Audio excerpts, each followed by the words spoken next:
Sintayong, ya meski disalahkan, makan no ya Patrick Kluivert. Diketawain no sama Sintayong ya. Astaga, cok.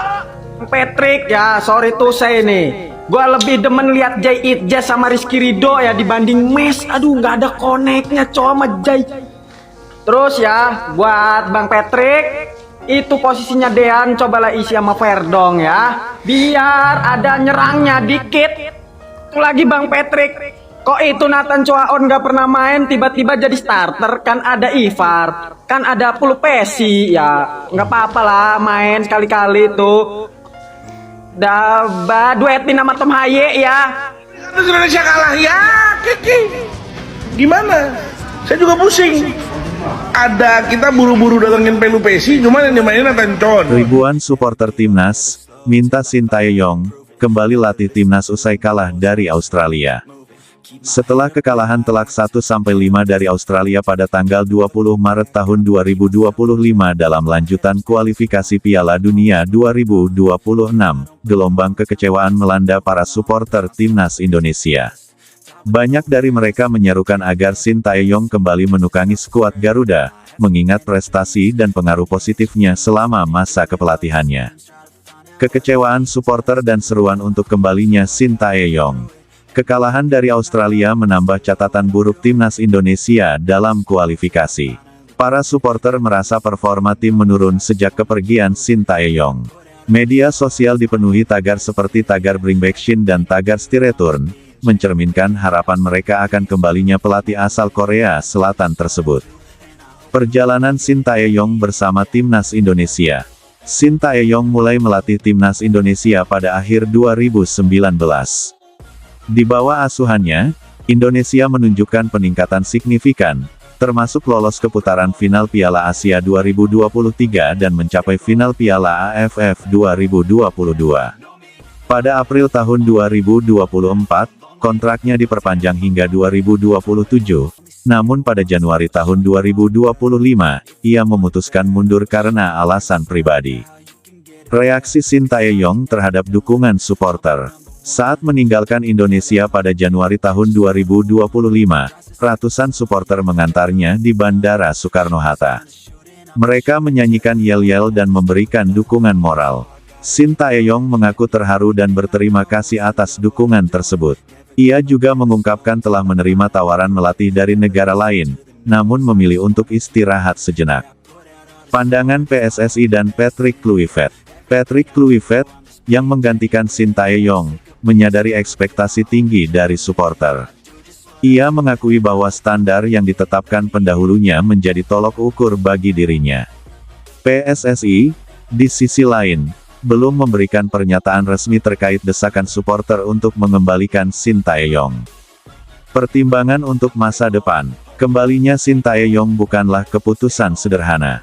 Selain faktor kontrak dan kesepakatan profesional, kesiapan mental dan fisik sang pelatih juga harus dipertimbangkan. Namun, dukungan supporter menunjukkan betapa besar harapan mereka untuk melihat timnas Indonesia kembali berjaya di bawah asuhan Sintayong. Dalam situasi ini, komunikasi antara PSSI, pelatih, dan supporter menjadi kunci untuk menentukan langkah terbaik bagi masa depan sepak bola Indonesia. Pada Oktober tahun 2024, timnas Indonesia menjalani 2 laga penting dalam lanjutan ronde ketiga kualifikasi Piala Dunia 2026 zona Asia, menghadapi Bahrain dan China. Hasil dari kedua pertandingan tersebut tidak sesuai harapan, memicu kekecewaan dari berbagai pihak, termasuk Presiden Prabowo Subianto.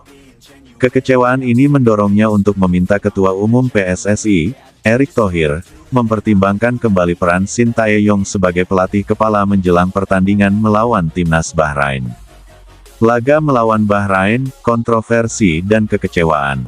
Pada tanggal 10 Oktober tahun 2024, timnas Indonesia bertandang ke Stadion Nasional Bahrain. Pertandingan berlangsung sengit, dengan Indonesia sempat unggul 2-1 hingga menit-menit akhir.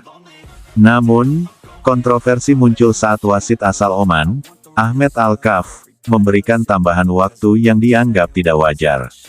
Meskipun tambahan waktu resmi adalah 6 menit, Pertandingan berlanjut hingga menit ke-90+9, di mana Bahrain berhasil mencetak gol penyeimbang, mengakhiri laga dengan skor 2-2. Keputusan wasit ini memicu protes dan kekecewaan dari skuad Garuda serta para pendukungnya. Pertandingan melawan China, keputusan strategis yang dipertanyakan. 4 hari berselang, Indonesia menghadapi China. Pada laga ini, pelatih Shin Tae-yong membuat beberapa perubahan dalam susunan pemain inti. Keputusan ini ternyata tidak membuahkan hasil positif, dengan Indonesia harus mengakui keunggulan China dengan skor 1-2. Perubahan strategi dan komposisi pemain yang dilakukan Shin Tae-yong menjadi sorotan dan bahan kritik dari berbagai kalangan, yang menilai keputusan tersebut kurang tepat.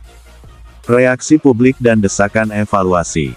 Rentetan hasil kurang memuaskan ini memicu reaksi keras dari para supporter.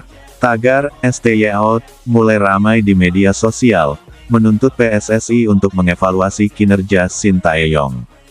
Mereka merasa bahwa dengan dukungan penuh yang telah diberikan, termasuk proses naturalisasi pemain dan fasilitas lainnya, hasil yang dicapai belum memenuhi ekspektasi.